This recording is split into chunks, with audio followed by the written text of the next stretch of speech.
e con iso creo que Emilio pode quedar máis ou menos enfocada a presentación. Traballou moi estreitamente con Luís, pero traballa tamén moi estreitamente agora con Paco e desde hai uns anos. Algún día, e veredes como non me engano, Emilio será académico como foi Paco, e algún día beneficiaremos nos varóns a ter outro académico máis. Boas noites a todos e todas. Pase de min ese cáliz que dicía o outro, quero meter na academia, entón eu creo que o sitio onde estou moi ben, estou na trincheira que é onde que está a pé da xente facendo cultura polo país. Boas noites. Vou facer a presentación en primeiro lugar de Paco, ainda que ao mellor moitos e moitas xa o coñecedes ben e xa tedes noticia de todo o seu traballo, da dimensión da súa figura. Pero antes de falarvos do libro concreto, gustaríame dar unhas pinceladas así sobre Paco e o que significa Paco e por que se xestou ou como se xestou esta obra, que é un recopilatorio, é un volume que xunta cousas feitas en distintos momentos, con distintas finalidades, pero todos estes traballos teñen un fío conductor, que é Cabanillas, que é o Gardarousa, que é Cambados, en certa medida tamén, como xa dixo Antón, unha homenaxe a Luís, a Luís que nos falta, pero que é unha figura para Paco, para min e para Antón e para moitos de nós seguramente tamén imprescindible, dos que agradeceremos o resto da vida que nos quede ter coincidido, ter compartido e ter construído con ele. Presentar en público a Paco é unha tarefa que pode abordarse desde moi variadas perspectivas, pois o perfil intelectual e a trayectoria cívica e humana deste cambadés de Feciñáns teñen múltiples vertentes, todas elas dignas de interés.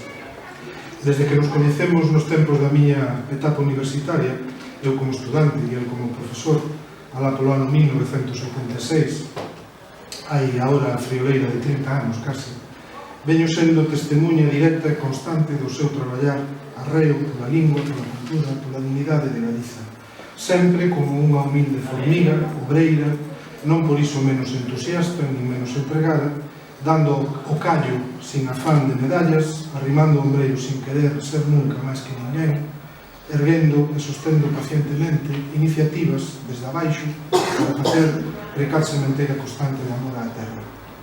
Para que o parágrafo anterior non semelle exagerado nin ditado pola amizade ou, como dicían os xornalistas de antes, un puro bombo, permitídeme traer a colación algunhas das facetas deste traballo íntegro que fai Paco durante anos.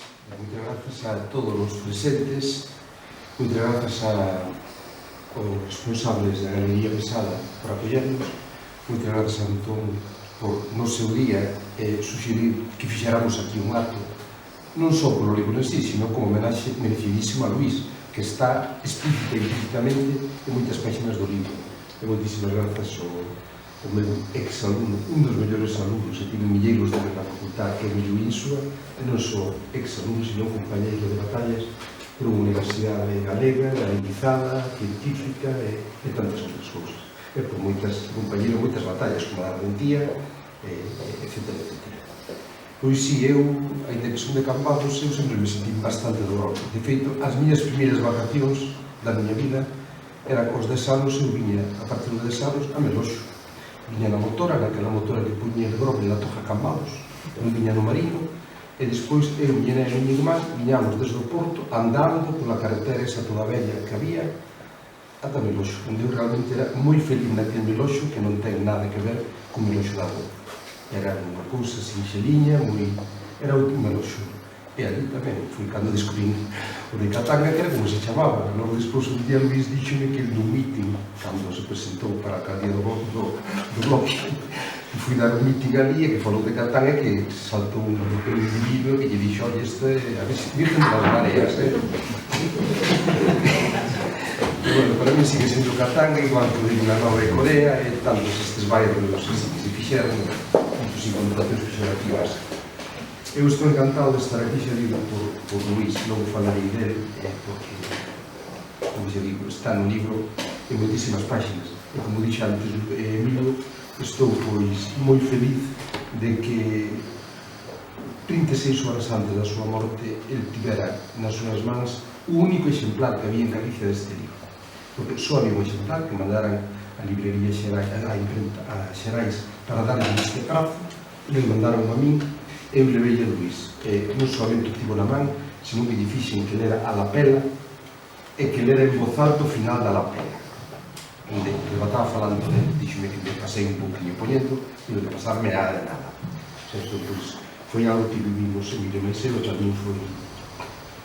meu pai non pudo ver o libro este na man, pero Luís afortunadamente sí que pudo ter e gozar e palpar. Tamén era dele. Ben, esta obra, para min, como podes imaginar, non é un libro máis.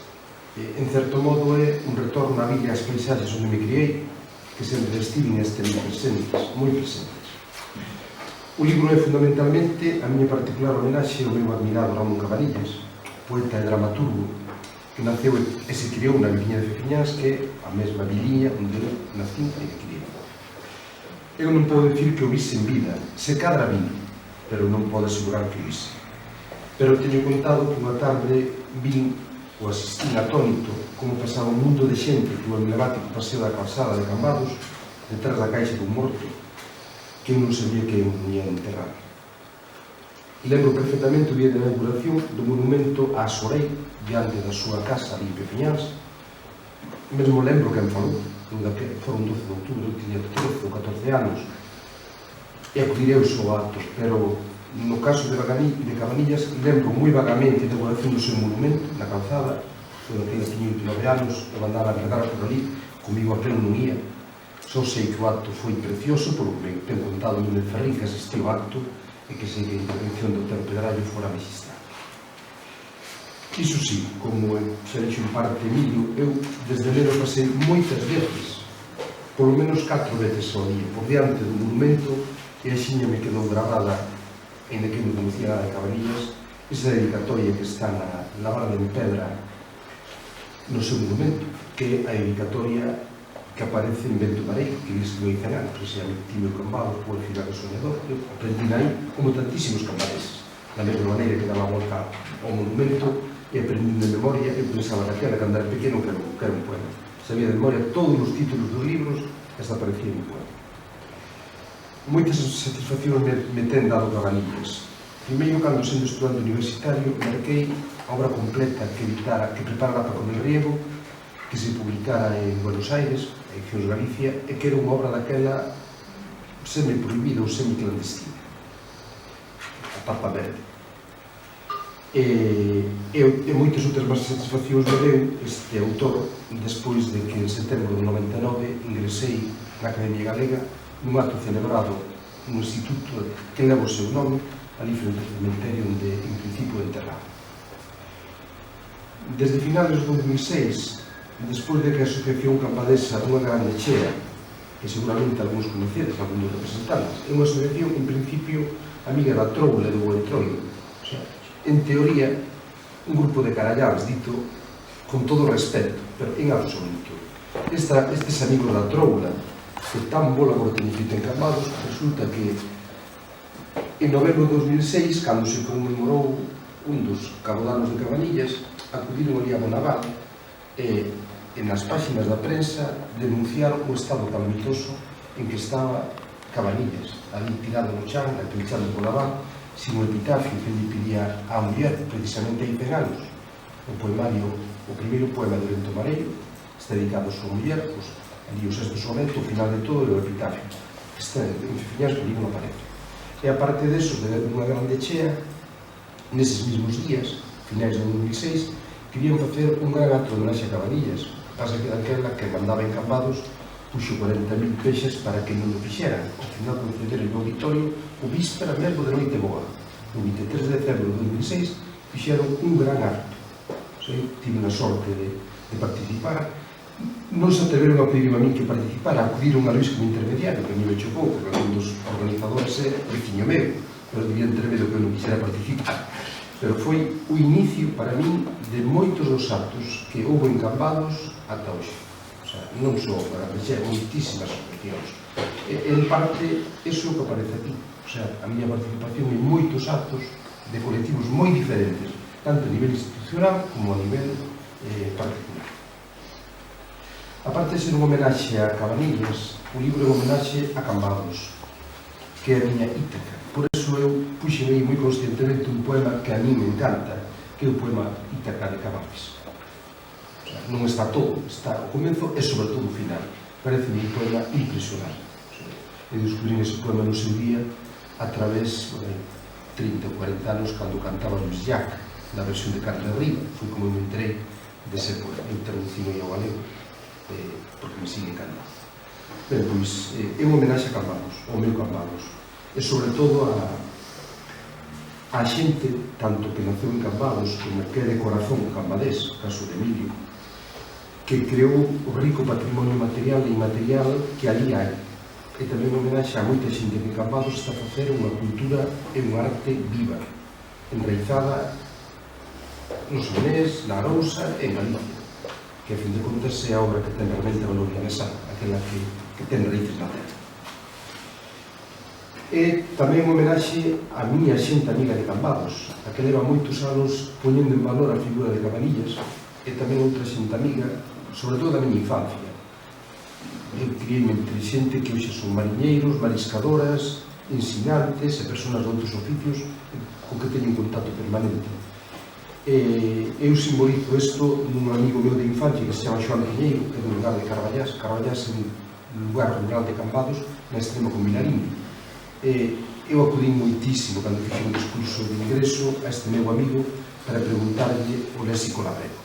Hai algún léxico labrego que, como calquera cambadés, conoce, pero moito non.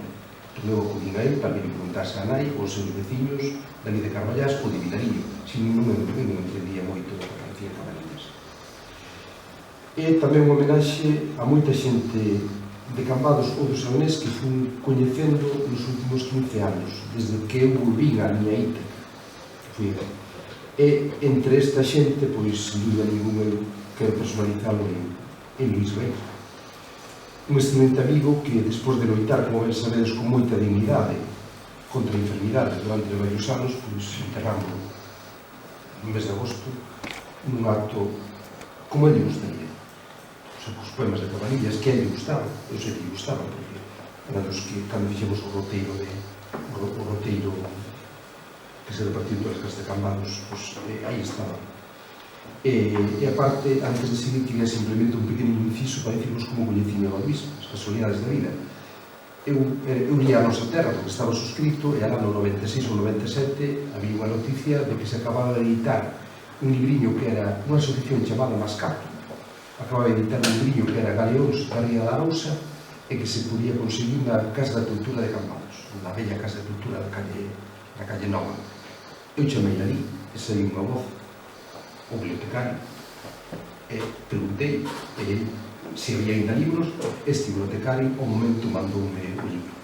Ao cabo de 3 ou 4 anos coñecí persoalmente o bibliotecario, foi máis ben saudado unhas xornadas que houbera sobre Cabanillas que organizara Fernando Pazos e pouco máis, ou seja, non houve así máis unha. A cousa é que pouco despois de eu ler o discurso, non sei no 2002 ou 2003, Manolo Bragado díxome que quería, despois de ter publicado libros de postais das 7 grandes cidades, tamén quería fazer un proxecto de publicar eses libros de postais antigas e con algún autor que fixese un comentario de vilas máis pequenas. Entón, ele tiña o proxecto duns para Arousa. Realmente non era Arousa, era postais de Vila García, da Toxa e de Cambados. Ele pediu a min se podía facer un texto de motivos para as postais de Cambados. Eu non lle dixen que non, ainda que sabía que iso era un reto inmenso, porque unha cousa que eu falase do Cambados que eu coñezo e outra cousa é falar do Cambados do primeiro tercio do século XX. Entón, o que fixen foi, en vez de facer un traballo pola miña conta semana, fixen o único que podía ter feito, que era, ata o momento, ir a Cambados algún fin de semana, unhas vacacións, pero había moitos anos que non ia a Cambados. E nese momento decidí volver a Cambados. E a maneira foi, como eu sabía que había na Casa de Cultura que había documentación sobre Cambados, non sabía que había. Fui ali, cando realmente empecé a tratar a Luis, acudía varios días a semana, e desde ese momento foi cando Luís puxo nas miñas mans todo o que absolutamente había obras inéditas e inéditas, obras del e máis de outros autores. E foi cando eu sabía que ele estaba realmente traballando sobre a biografía de Cabanillas. Foi a comenzos do ano 2000. E gracias a eso, pois empecé a ter ese contacto directo con Luís, e non somente no relativo a Cambados e Cabanillas, e ao mesmo tempo eu lembro que ler en internet que había que en Cambados era a sede da Federación da Cultura Marítima, que non o sabía, e que había na Casa da Cultura unha reunión de unha asamblea da Federación. Eu, como tiña interese en falar con xente que se preocupase polo léxico do mar, eu dixen a Luís que me interesaba ir a esa reunión. Entón me dixo, non é polo camiño, vai que ti en nome de Mascato, que non era de Mascato ni de nada. Pero a partir dese momento se me fixo membro de Mascato, e desde ese momento eu acudí sempre en nome de Mascato, ata o próximo sábado que volverei ir, a Asociación da Federación da Cultura Marítima, e foi na que entrei en contacto con xente moi diversa, de todo tipo. Ben, eso foi...